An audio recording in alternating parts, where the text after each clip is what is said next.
আপনি কফি বানাইতে পারেন তো? জি। আমার সোনার টুকরা রাজপুত্র ছেলে আসছে, আমার বড় ছেলে। তার জন্য সুন্দর কইরা এক মগ কফি বানায়া তাকে দিয়ে আসেন। মা, কথাটা পছন্দ হইল না? অর্ডার করে ফেলাইলাম, যান। যাও। ওমা, দাঁড়ায় আছে কেন? এ কি? ওরে বাবা, আমার সাথে জিদ দেখায়, মানে আমার অর্ডার সাথে সাথে পালন করবেন না। আরে বাবা, একটু মিষ্টি করে কথা তো বলতে পারো। না, পারি না। দেখি আপনার জন্য কি বানাইছে, কি মধুর চা। দেখি। এটা চা না আর কিছু। আচ্ছা ঠিক আছে, মাঝে মাঝে বিষও খাইয়া হজম করতে হয়, খাই ফেলাই আমি। আঙ্গুর ফল খাইতে না পারলে টকি লাগে।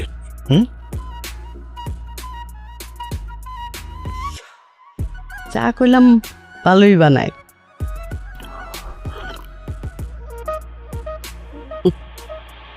নিতাম না। আপনি তাহলে স্বীকার করলেন আপনি আমার সাথে চিট করছেন? না, আমি স্বীকার করছি না। কারণ এরিন, আমি তোমার সঙ্গে কোনো চিট করে নিও, কিন্তু তুমি ঠিকই রিভেঞ্জটা নিয়ে নিয়েছো। এটা ঠিক করো নাই তুমি। হাত ছাড়েন। যদি না ছাড়ি? আমি বলছি আমার হাত ছাড়েন। যদি না ছাড়ি? না ছাড়লে চিৎকার করে সবাইকে জানাবো যে আপনি জোর করে আমার হাত ধরছেন।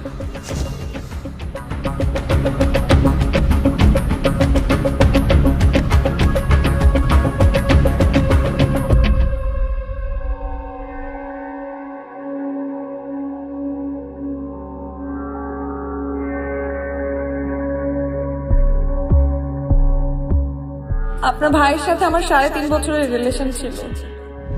She is my ex.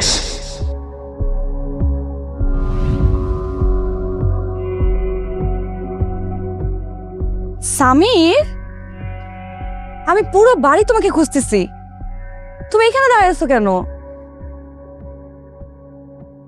কি হয়েছে সামির, বলো। মন খারাপ? সামির, তুমি শুধু তোমার ভাইয়ের হাত ধরাটাই দেখলা, এরপর কি হয়েছে, কি বলেছি, কি করেছি, কিচ্ছু দেখলা না, ওখান থেকে চলে আসলা। সামির, ভালোবাসার প্রথম কন্ডিশন হচ্ছে বিশ্বাস। আমাকে তোমার বিশ্বাস করতে হবে সামির। পৃথিবীর আর যে কেউ যা ইচ্ছা ভাবুক না কেন, কিন্তু তোমার তো আমাকে বিশ্বাস করতে হবে, তাই না? হ্যাঁ, হতে পারে যে আমার আর তোমার পরিচয়টা অস্বাভাবিকভাবে হয়েছে, এভাবে আমাদের বিয়ে হওয়াটা হয়তো বা হওয়ার ছিল না, কিন্তু আমি নিজেও জানি না, আমি এই প্রশ্নের উত্তর আমি নিজেও দিতে পারবো না যে আমি কেন তোমাকে বিয়ে করেছি। আমার নিজের কাছে সেই উত্তরটাও নেই। পৃথিবীর কারোর কাছে জিজ্ঞেস করে পাবো না মনে হয় এটার উত্তর। আমি তোমার সম্পর্কে কিছুই জানতাম না, তারপর আমি বিয়ে করছি। একটা কথা কি জানো, জন্ম মৃত্যু বিয়ে এগুলো ভাগ্যে থাকে। আমরা যতই চেষ্টা করি না কেন, যত কিছুই করি না কেন, আমাদের ভাগ্যে যেটা আছে না সেটাই হবে। তুমি আমার ভাগ্যে ছিলা সামি, না হলে এভাবে কেন আমার সাথে তোমার পরিচয় হবে? আমি তো তোমার সম্পর্কে কিছুই জানতাম না, হুট করে তুমি আসলে আর আমি তোমাকে বিয়ে করে ফেললাম। হ্যাঁ, এটা সত্যি যে ওই সময় আমার আর করার মতো কিছু ছিল না, দেয়ালে পিঠ থেকে গেছিল। সৎ বাবা অন্য একটা মানুষের সাথে আমার বিয়ে ঠিক করেছে, যে লোকটা আমার থেকে অনেক বড়। তাকে বিয়ে করতে হবে আর না হয় আমার কোনো অপশনই নাই। মাত্র তোমার ভাইকে ছাড়া আমি কিচ্ছু বুঝতাম না। সে ভাই আমাকে ঠকিয়েছে, খুব বাজেভাবে ঠকিয়েছে। আমি শুধু তোমাকে দেখেছি, তুমি আমার কাছে হাত বাড়িয়ে দিয়েছো। দেখো সামির, আমি তোমাকে ঠকাই নাই, আমি তোকে জীবনে ঠকাতে পারবো না সামির। আমার ভাগ্যে তুমিই ছিলা, তুমিই আসছো। যত কিছু হয়ে যাক, আমি তোমাকে ছাড়া অন্য কোথাও যাবো না সামির, আমাকে তোমার বিশ্বাস করতে হবে।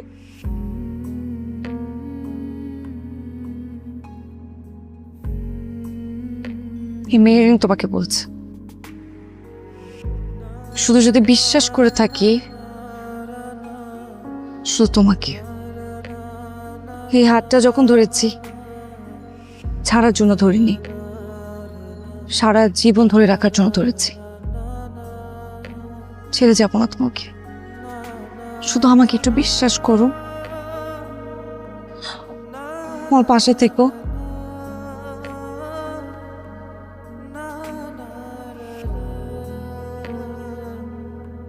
মাছ করে দাও।